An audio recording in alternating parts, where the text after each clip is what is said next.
But, continuing, the Holy Spirit teaches you that truth was created by God, and your decision cannot change it. In other words, nothing's up to you at all. The only thing that's up to you is to be willing to recognize truth for what it is, but not to determine what it is. Continuing, as you begin to realize the quiet power of the Holy Spirit's voice and its perfect consistency, it must dawn on your minds that you are trying to undo a decision which was made irrevocably for you.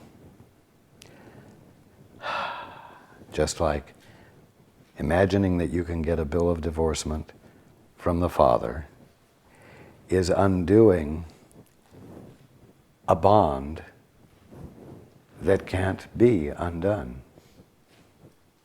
It's just a purely insane thought. Senseless. That's what insane means, senseless. Insanity has no organized structure to it. Insanity isn't a thing. Insanity is confusion believed to be orderly. Doesn't make it true, and it doesn't make insanity real. But there is something real. Your mind. And it is sane, singular, not divided, therefore incapable of being in conflict, incapable of being confused. Continuing, that is why we suggested before that there was help in reminding yourselves to allow the Holy Spirit to decide for God, for you.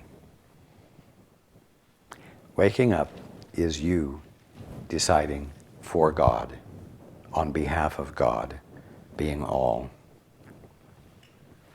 The Holy Spirit's task and commitment is to decide for God, for you. The Holy Spirit is nothing more than your right mind. But as long as you are feeling disconnected, dissociated from the Father, you may know that the decision for God has already been made for you. And therefore, it's not entirely up to the you presently think you are. In other words, you've got help, and ultimately the help is coming from your right mind. And so the help and the acceptance of the help, the embracing of the help, and the incorporating of the help is one integrated act of reintegration of you into a singularity. Because ultimately, it will have been you deciding for God, for the confused one that you seemed to be for a while. That's pure integrity. It is not someone else doing something for you. It's not someone else bringing you into the kingdom of heaven on their shoulders. It's you riding into the kingdom of heaven on your own shoulders, you might say, because a reintegration of your integrity has occurred and the singularity of your mind has been returned to you, for you, as your mind, by you, with a capital Y. This is where the artistic, exquisite beauty of how it works becomes recognizable, because the undoing of something that never happened is accomplished by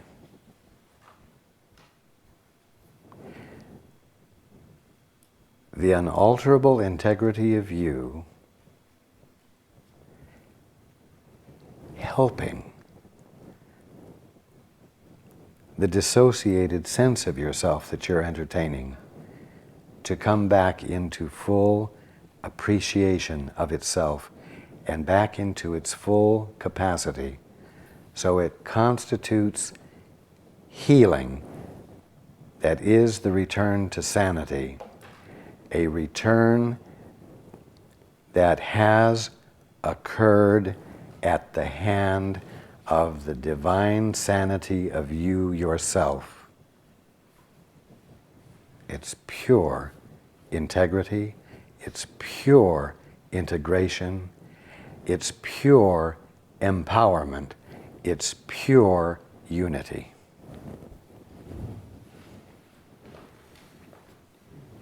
Continuing, you are not asked to make insane decisions, although you are free to think you are. It must, however, be insane to believe that it is up to you to decide what God's creations are.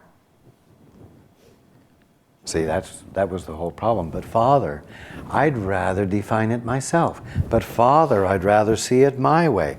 I would rather look at your infinite expression and see it the way I want to see it. You wanted to decide what God's creations are. And so, again, it must be insane to believe that it is up to you to decide what God's creations are. The Holy Spirit perceives the conflict exactly as it is. Therefore, his second lesson is to have peace, teach peace to learn it. The movement has begun.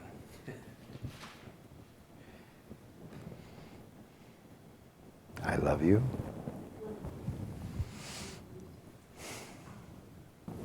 I don't want to disturb you in any way, but